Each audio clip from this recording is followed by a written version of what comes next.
अस्सलाम वालेकुम दोस्तों, की हाल चाल? तुसी देख रहे हो देश पंजाब टीवी ते मैं तुहाडा मेहरबान आसफ। नंबर हुंदा 0307 1076 965। यही व्हाट्सएप नंबर इमो नंबर है। अज एक माशाल्लाह दूजन मज वीडियो लैके आए हैं। चिट्टियां अखां ने, निक्की निक्की सिंगी है माशाल्लाह, शाह कालीए धुन्नी तो लैके साथ लैख लिए पंडा ने माने ने की साख्ता बेंदा सारी गलबात मालकों को लैके देवांगे। माशाल्लाह बटन लगने नीली दे, कद चंगा है, लाम चंगी है, पैर इन्हें जिवें घोड़ियां दे सुंभ हुंदे ने, मुठ मुठ थन लग्या माशाल्लाह। पंडा ने बहाने ने पूछ लें जिवें डोर होंदी है। नंबर हुंदा 0307 1076 965। यही व्हाट्सएप नंबर इमो नंबर है माशाल्लाह। सुई आ सोनाली सारी गलबात मालकों को लैके देवांगे। सलाम अलैकुम जी। वालेकुम सलाम। की हाल है? ठीक ठाक शुक्र। मैं सुई अपनी सोइए किनवा सौ सुई? आज ये दूसरा सुआ, आज दूसरा सुबह सुई कितने दिन हो गए? मैं आज तीसरा दे। आज तीसरा दिन। हाँ जी। ते जन मैं दूजन मैं जैन मन दूजन अपने घर दी मैं कार दी मां ठीक हो गया। किन्ना बोला कर दी पिया? बोल आए टाइम में 14 कट दियां। 14 14 बच्चे समेत बच्चे बच्चे ने छड़ के बच्चे छड़ के 14 के पक्किया। दो टाइम चोवे तीन दो टाइम चोवे, तीन टाइम चोवे, 5 तो 5 बजे मां चोवे। अच्छा किन्ने थाना दा 14 किलो? ये गाड़ी चोने आ बाद ए पिछाड़ी च बच्चे नु छड़ने तो पिछाड़ी भी अद्धी चोने आ। अच्छा हां गाड़ी मां दी जेड़ी है ना 3 किलो तो बाहर है। 3 किलो तो बाहर गाड़ी है। हां जी ठीक हो गया।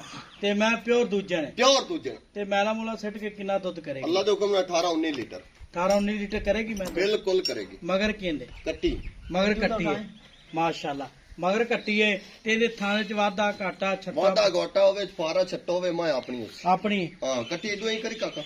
आ कट्टी माशाल्लाह कट्टी भी मारंगी है। चिट्टियां अखां ने, बुच कातरा पाइयां ने ते पा रखा थान च गारंटी अपनी गारंटी गारंटी हर गल दी गारंटी है। गारंटी होवे हां जी जवाब सुना। चोवन पसमा चंगा।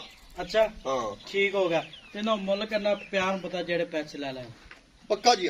पक्का ਮੁੱਲ ਤਾਂ ਲੋਕਾਂ ਤੋਂ 7 ਲੱਖ ਕੀਤੀ ਜਾਣਾ, ਤੇਰੇ ਨਾਲ ਪਿਆਰ ਮੁਹੱਬਤ ਨਾਲ 6 ਲੱਖ ਰੁਪਏ। ਮੁੱਲ 7 ਦੇਣੀ 6 ਦੀ ਹਾਂਜੀ ਨੇ 6 ਲੱਖ ਚ ਕੋਈ ਲਾੜ ਪਿਆਰ ਕਰ ਪੱਕਾ ਪੀੜਾ ਮੁਲਕਾ ਜਿੰਨੇ ਮੈਂ ਆਪਾਂ ਦੇ ਦੇਣੀ ਪੱਕੀ। ਚਲ ਤੇਰੇ ਆਇਆਂ ਦੀ ਮੈਂ 10000 ਰੁਪਏ ਹੋਰ ਕਰ ਦਿੰਦੇ 10000 ਹਾਂਜੀ ਹੋਰ ਕਦਰ ਹੋਰ ਕਦਰ 5 ਲੱਖ 90000 ਦੀ 5 ਲੱਖ 90 ਦਾ ਹਾਂਜੀ ਇਹਦੇ ਚ ਕੋਈ ਆਏ ਦਾ ਕਦਰ ਜਾਂ ਸ਼ਰਮ ਆਏ ਦੀ ਤੇਰੇ ਕੀਤਾ 10000 ਰੁਪਏ। ਚਲੋ ਕੋਈ ਭਰਾ ਵੀਰ ਮੌਕੇ ਤੇ ਆ ਜਾਂਦਾ। 5000 ਹੋਰ ਕਰ ਦਿਆਂਗੇ ਉਹਦੇ ਆਏ। ਠੀਕ ਹੋ ਗਿਆ ਜੀ। ਮੈਂ ਆਪਣੀ ਚੌਕੀ ਚੰਗੀ ਮੈਂ ਪਤਾ ਕੀ ਹੈ ਜੀ ਮੈਂ ਤਾਂ 7 ਲੱਖ 8 ਲੱਖ ਰੁਪਏ ਮੁੱਲ ਕਰਦੇ ਪਏ ਮਾਸ਼ਾਅੱਲਾ ਆਪਣੀ ਠੀਕ ਹੋ ਗਿਆ ਜੀ। ਪਿਓਰ ਇੱਕ ਘਰ ਦੀ ਮਾਂ ਹੈ। ਲਾਮੂ ਦੀ ਛੇੜਦੀ ਨੇ ਚਰਨ ਫਿਰਨ ਵਾਲੀ ਹੈ। ਦੁੰਨੀ ਕੋੜੀ ਵੇਖੀ ਨਾ ਮਾਂ ਦੀ ਆਈ ਨਹੀਂ ਪੈਰ ਇਹਨੇ ਜਿਵੇਂ ਕੋੜਿਆਂ ਚੋਂ ਕੋੜਿਆਂ ਦੇ ਹੁੰਦੇ ਨੇ। ਨਿੱਕੀ ਵੱਕੀ ਏ ਤਮਾਮ ਛੋਟੀ ਆਖੇ ਬਿੱਲੀ ਆਖੇ ਕੰਨ ਇਹਨੇ ਜਿਵੇਂ ਛੱਜ ਹੁੰਦੇ ਨੇ। ਢੇਰ ਵਾਲਾ ਸਿੰਘ ਲਾਇਆ ਹੋਇਆ ਮੈਂ ਮੋੜ ਦੇ ਉੱਤੇ ਕਾਠਾਂ ਦੇ ਰੱਖੋ ਮਾਸ਼ਾਅੱਲਾ ਇਹਦਾ ਪੈੜਾ ਕੱਢੀ ਨਿਕਾ ਟੋਰੀ ਇਹਨੂੰ ਆਂਦੇ ਕਾਠਾਂ ਦੇ ਉੱਤੇ ਮਾਸ਼ਾਅੱਲਾ ਪੱਧਰ ਮਾਏ ਖੜੀ ਏ ਪੈੜਾ ਕੱਢੀ। ਨੰਬਰ ਹੁੰਦਾ 0307 ਬੰਦੇ ਨੀਵੇਂ ਕਰ ਲੈਂਦੇ ਨੀਵੇਂ ਉੱਚੇ ਪੱਧਰੀ ਮੈਂ ਖੜੀ ਇੱਕੋ ਜੀ ਥਾਂ ਤੇ ਇੱਕੋ ਜੀ ਵਾਕੇ ਇੱਕੋ ਜਗ੍ਹਾ ਜਾਣ ਦੇ 5 ਲੱਖ 85000 ਮਾਰਕੇ ਉਹਦਾ ਮੋੜ ਲਿਆ ਤੁਰਦੀ ਫਿਰਦੀ ਵਿਖਾਵਾਂਗੇ ਮਾਸ਼ਾਅੱਲਾ। ਮਗਰ ਕੱਟੀਏ ਇਹ ਜਾਂਦੇ ਕੱਟੀ ਨੂੰ ਕੱਟੀ ਤੇ ਜਾਂਦੀ ਵੰਡ ਬੜੀ ਥਾਂ ਦੀ ਮੋਟ ਥਾਂ ਲੱਗਿਆ 5 ਲੱਖ 85000 ਮਾਰਕੇ ਡਿਮਾਂਡ ਹੈ। ਨੰਬਰ ਹੁੰਦਾ 0307 1076 965। ਮਿਲਾਂ ਦੇ ਅਗਲੀ ਵੀਡੀਓ ਨਾਲ। ਪਾਕਿਸਤਾਨ ਜ਼ਿੰਦਾਬਾਦ।